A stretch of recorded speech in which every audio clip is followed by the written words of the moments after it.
Rose Valland, héroïne de l'ombre. De Zoé Gabillet et Pascal II. Avec Clotilde M dans le rôle de Rose Valland. Musique originale composée et dirigée par Krishna Levy.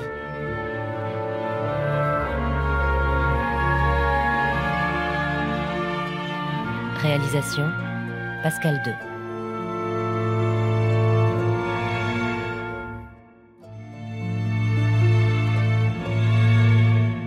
Cinquième épisode. Les sanglots longs. Musée du jeu de paume. Siège de l'Einsatzstab, équipe d'intervention du Reichsleiter Rosenberg. ERR. 10 février 1944. Oh, il y a un froid de canard ici. Et la chaudière, Max, vous l'avez vérifiée? Oui, je l'ai vérifié, la chaudière, avec tous les radiateurs. Il n'y a plus que celui-là qui fait les siennes. Mais je vais vous le réparer en moins de 2. Vous pouvez me passer la clé à molette? Voilà. Non, ça c'est une clé plate. C'est la grande, là, sur votre droite. Celle-ci? Oui, voilà. Ok. C'est parfait. En espérant que ça tienne jusqu'au printemps. Mademoiselle Rose, mais vite! La Gestapo est en train d'arrêter Borchers.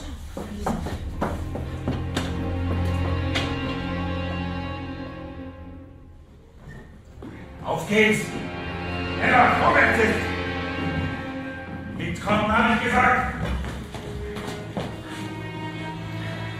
S'ils se tirent eux-mêmes dans les pattes, alors là... Quand je les vois arriver, ceux-là avec leur manteau de cuir, ça me fait de la pétoche. J'ai toujours peur que ce soit pour ma pomme. Diese Anschuldigungen sind falsch! Mitkommen! Lassen Sie mich los! Mitkommen, habe ich gesagt! Los! Qu'est-ce qui se passe, Herr Dr. Lose? Ce que vous venez de voir est la preuve qu'il faut éviter de s'épancher à tort et à travers. Que voulez-vous dire? Le docteur Borchers a tenu des propos inappropriés. Je l'avais pourtant mis en garde et lui avais conseillé de refréner sa nature pessimiste. Mais il ne m'a pas écouté et voilà le résultat. Mais enfin, ce n'est tout de même pas parce qu'il... Contrairement à ce que vous pouvez imaginer, je n'ai rien à voir avec son arrestation et pour tout vous dire, je la regrette. Malgré nos différends, j'ai toujours considéré le docteur Borchers comme un spécialiste très qualifié et un véritable amoureux de l'art. Quelqu'un l'aura dénoncé. Il faut savoir tenir sa langue, mademoiselle Valland. Cela vaut aussi pour vous et vos hommes. Je me suis bien fait comprendre?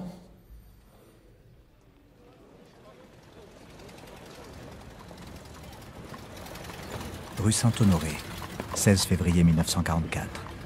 Je n'en sais pas plus. En tout cas, Lose aussi se méfie de la Gestapo. Il a compris qu'il devait jouer fin, même s'il est protégé par Göring. Pour ce qui est de Borchers, lui, à l'évidence, il manque de soutien. Le voir arrêter de la sorte, ça m'a fait quelque chose. En tout cas, ma source se tarit. Vous en trouverez une autre.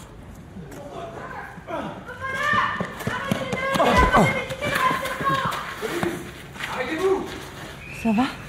Il ne vous a pas fait mal? Non, tout va bien. Pauvre gosse. Il a faim. Oh, quelle misère.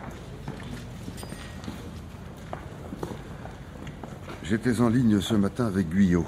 C'est pour cela que je voulais vous voir. Vous vous souvenez que j'ai affecté monsieur le conservateur à la protection du dépôt de Montal? Bien sûr. Eh bien, nous venons de frôler la catastrophe au château. La Joconde? Rassurez-vous, notre Mona Lisa va bien. Et c'est passé à 2 doigts. Hier soir, des maquisards ont réussi à s'introduire dans le château. N'était-il pas sous surveillance? Ils ont profité de la ronde à l'extérieur pour neutraliser les gardes. Tout s'est déroulé sans violence. Ils avaient repéré que le château était protégé par des hommes armés, alors ils ont imaginé des choses.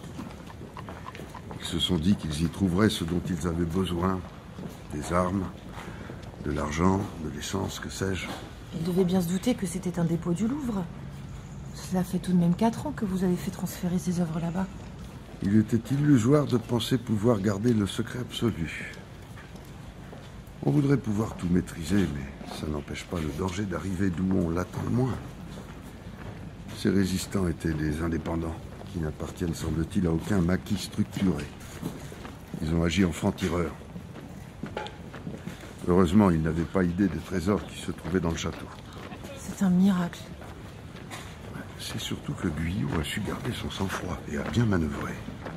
Il n'a pas nié qu'il y avait des œuvres, mais il a raconté au chef d'escouade que De Gaulle comptait tout spécialement sur les tableaux du Louvre. Comment ça?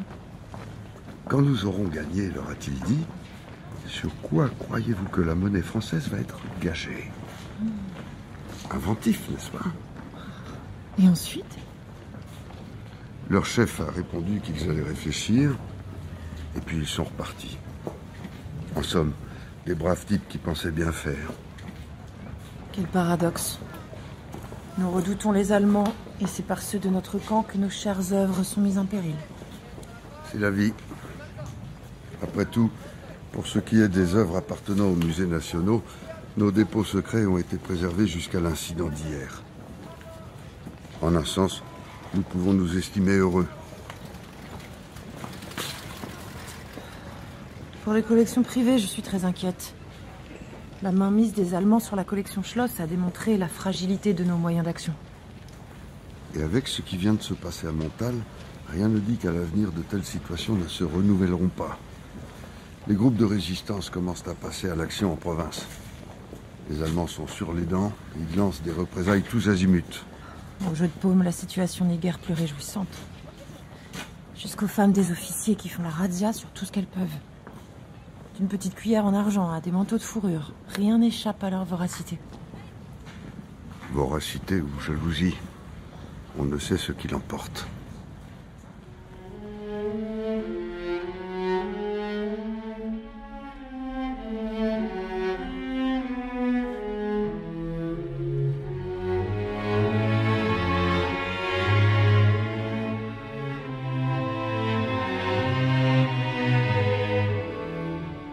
« 24 février 44. Il a été pris au 94 avenue d'Iéna, environ 200 caisses contenant surtout des livres et des porcelaines. Ce même jour, on a amené au jeu de paume du 64 avenue Henri Martin 6 ou 8 statues, 10 vases décoratifs, un tapis, 2 tapisseries, un vieux coffre, 5 ou 6 tableaux de Dufy. Le tout appartenant à M. Kapferer. 14 mars 44. Un tableau emballé a été porté au 59 boulevard Excellence, chez le baron Allard. Le baron Allard serait un Belge qui aurait été enfermé par les Allemands. Curieux. Emballage pour mademoiselle Stubner d'un excellent tableau de fleurs, genre Monnoyer. Comment ce tableau est-il en sa possession?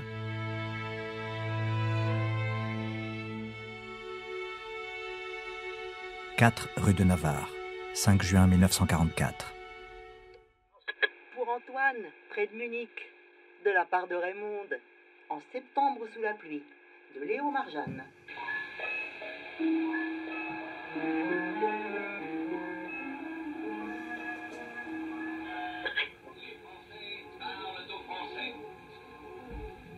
Veuillez écouter tout d'abord quelques messages personnels. Les sanglots longs des violons de l'automne. Les sanglots longs des violons de l'automne. Ainsi que...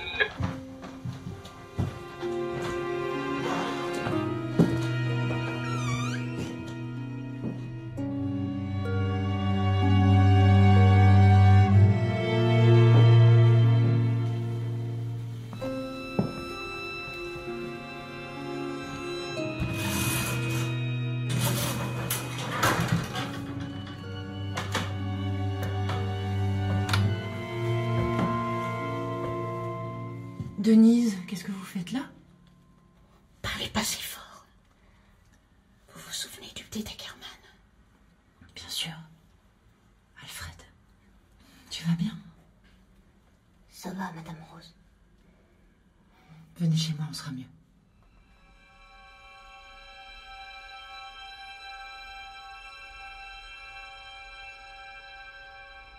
Je la gardais pour une grande occasion.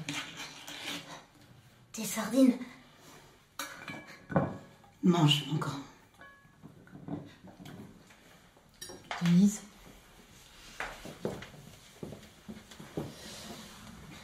Alors racontez-moi. Après que la police a embarqué ses parents, j'ai voulu monter voir chez eux. J'ai trouvé le gamin recroquevillé sur lui-même au niveau de l'entrée des combles. Là, Juste au-dessus de chez vous. Il faisait peine à voir, je peux vous dire.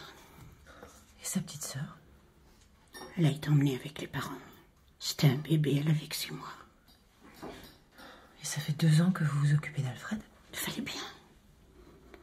Pourtant, pour vous dire la vérité, les Juifs, je m'en méfie un peu. Quand les Ackerman sont arrivés dans l'immeuble, ça m'a pas plu. Mais quand j'ai vu le petit tout seul, ça a été plus fort que moi. On laisse pas un gosse abandonné. Il n'y a pas un jour qui passe sans qu'il me demande des nouvelles de ses parents. Je sais plus quoi lui répondre à force. Je me suis fourrée dans le beau drap. Vous avez fait ce qu'il fallait. Parfois je me demande. Rose, personne n'est au courant dans l'immeuble. Ne vous inquiétez pas, Denise. Je suis une carpe. Je ne dis jamais rien à personne.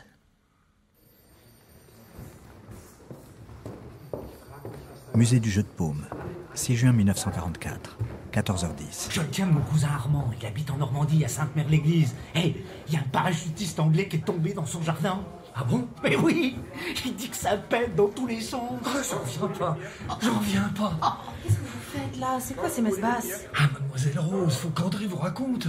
Eh bien, André, de quoi s'agit-il? Bah dis-lui. Bah c'est mon cousin, en Normandie. Oui, bien, il y a quoi, votre cousin? Eh ben il dit que ça y est, ça a commencé.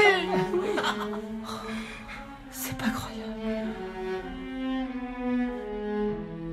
Musée du Louvre, bureau de Jacques Jaujard, 17h10.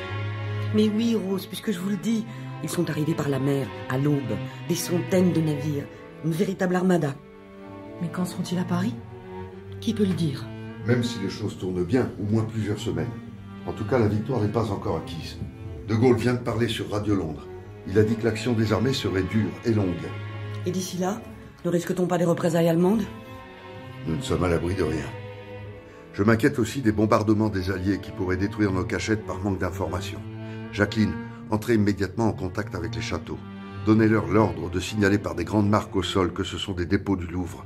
Des marques immenses, visibles du ciel. Louvre, écrit en gros. Moi, je m'occupe de contacter Guyot et Bertin, appelez les autres conservateurs. Bien sûr, monsieur le directeur. Et ne craignez-vous rien pour Paris? Le Louvre et le jeu de paume occupent une position stratégique. Nous sommes seulement à quelques centaines de mètres de l'hôtel Meurice, le siège du gouvernement militaire. Vous avez raison. Les Alliés voudront nous cibler, à moins qu'ils n'y renoncent de peur d'endommager les œuvres de nos musées. Dans ce cas, nous ferions le jeu des Allemands, leur servant de bouclier. Drôle de paradoxe.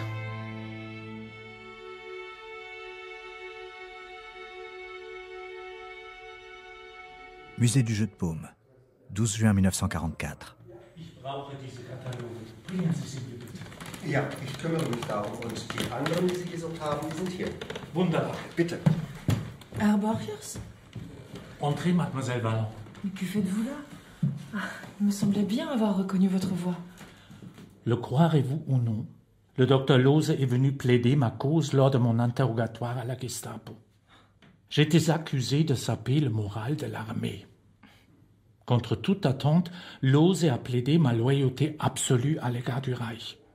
J'ignore comment il a fait et pourquoi, mais il m'a fait sortir. Bon, sans doute pour faire le travail à sa place. Tenir la boutique, en somme.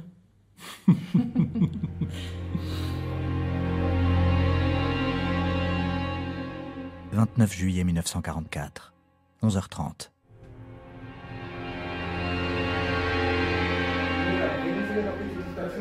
Jawohl, wird erledigt. Monsieur Rudolph, agrandisseur, j'en fais quoi? Mettez-le avec les trépieds. Les hommes se chargeront de la caisse objective. Attention, c'est très fragile. Très bien. Vous pouvez vous en sortir tout seul, Gaspard? Vous voulez que je demande à André de vous aider? C'est bon, je me débrouille. Ah, mademoiselle Vallon, Ferdinand m'a demandé de vous prévenir que c'est le branle-bas de combat dans la salle des martyrs. Gaspard, finissez ce que vous avez à faire et rejoignez-nous, s'il vous plaît. D'accord, mademoiselle. Oui.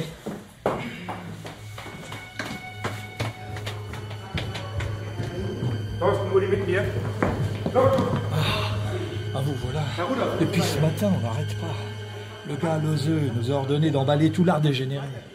Combien de caisses ont été emportées? Ah bah j'ai pas encore fait le décompte exact, mais je dirais, je sais pas moi, allez, une 50aine. On a déjà rempli 2 camions entiers. Oh, mais c'est maintenant que vous me prévenez, Ferdinand. Mais ils nous ont pas lâché l'abri d'une minute. Et voilà.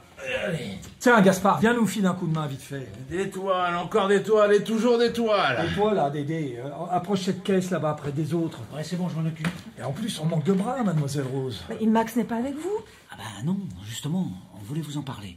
Mais il est où? Alors là, ça fait 2 jours qu'il s'est pas montré. Et vous savez auprès de qui on pourrait se renseigner? Il a pas une petite amie? Mais pas la moindre idée. Il est toujours très discret sur sa vie privée. Max, tout le monde le connaît, mais personne ne sait qui c'est en fait. Il se serait fait embarquer par les frites. Tu crois? Bah pourquoi pas. Et il a peut-être rejoint les FDP. Los, Milo! Attention, attention. Allez, dépêchez-vous! Mademoiselle Vallon, ça traîne. J'ai un convoi qui doit repartir au plus vite. Bien sûr, Dr. Lose. Allez, Ferdinand, vous avez entendu? Allez, les gars, allez. Ferdinand, vous savez où il va ce convoi? Bah non, vous pensez bien que je serais venu vous le dire, sinon...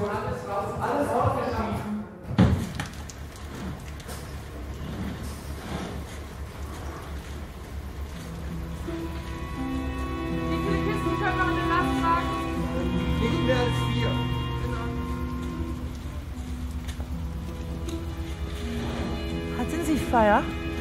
Du Feu. Ja, bitte. Voilà. Feuer. Feuer. Feuer. Bitte sehr. Dankeschön. C'est pas vraiment du tabac, mais ça fait du bien quand même. Je suis d'accord avec vous. Ça part à Munich tout ça? Je ne sais pas. Aubervilliers pour commencer.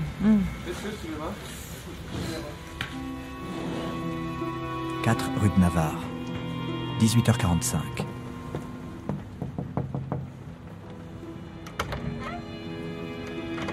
Bonsoir, mademoiselle Rose. Bonsoir. Tenez, je me suis arrangée pour récupérer ça au musée. Des crayons de couleur. Et du papier. Oh, ça va lui faire plaisir. Il trouve le temps long tout seul. Et je voulais vous demander, vous pourriez me prêter votre lampe de poche? Pas longtemps. Les Allemands l'ont confisqué au musée. Les salauds. Je vais vous chercher ça.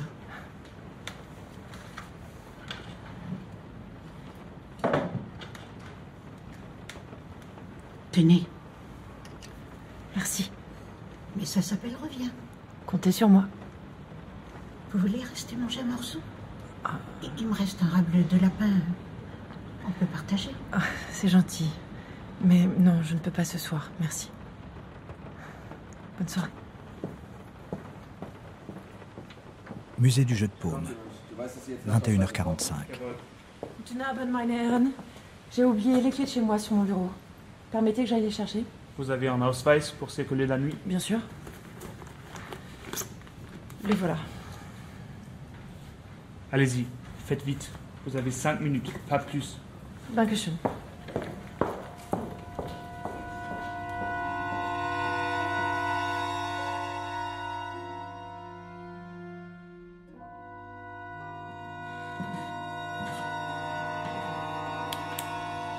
Es wäre Licht, Dr. Lose.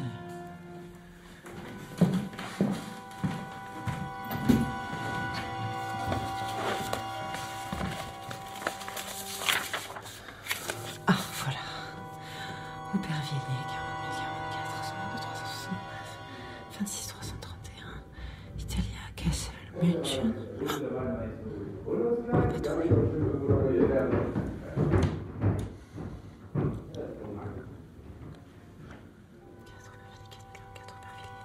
40 000, 41, 62, 369, 26 331, 1044, 26 331, 1047, 26 331.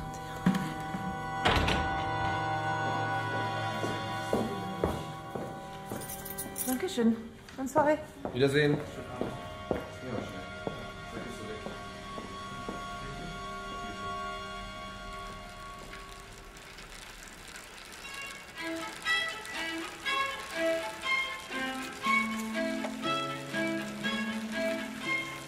Aubervilliers, 40 044, 122 363, 26 331. 122 Aubervilliers, 40 044, 122 369, 26 331. Italia, Aubervilliers, Kassel, München. 6 Aubervilliers, 122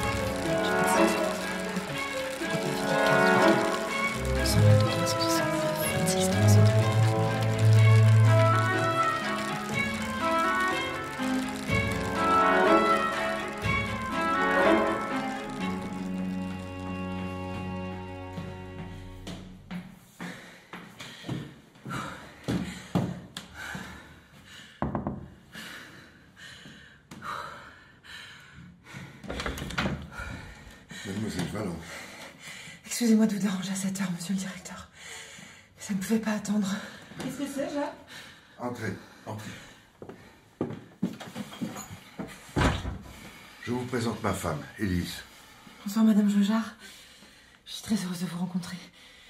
Mon mari me parle souvent de vous. Je peux enfin mettre un visage sur un nom. Merci, mais... Monsieur, je dois absolument vous parler. Suivez-moi, on va s'installer à la cuisine. Élise, excuse-nous un instant. Bien sûr.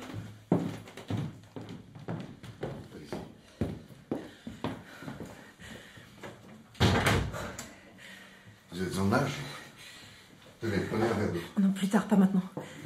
C'est le train numéro 40044. Stationné à Aubervilliers, sur une voie de garage, près du gazomètre. Il y a 52 wagons. 47 sont remplis de meubles et dépendent de la Mobile Action. 5 autres viennent du Jeu de Paume. Un pour les meubles à destination d'un dépôt de l'ERR, le château de Kogel, en Autriche. 4 pour les tableaux à destination de Nikolsburg, en Moravie. Ces 5 wagons portent les marques suivantes. CMD 122 369 Italia. Un instant, Rose, vous allez trop vite, je prends de quoi écrire. Dépêchez-vous, monsieur le directeur. Avant que j'oublie. Voilà. Allez-y, reprenez.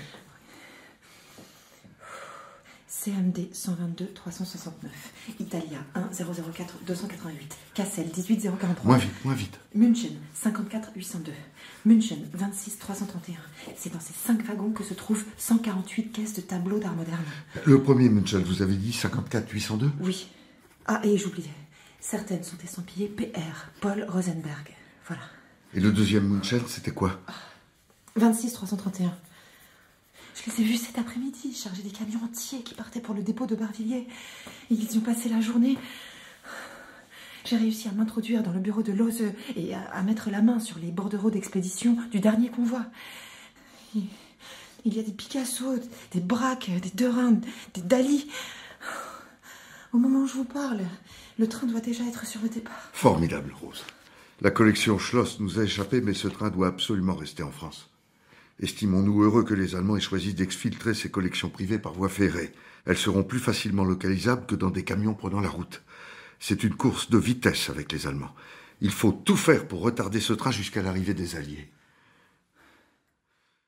À suivre.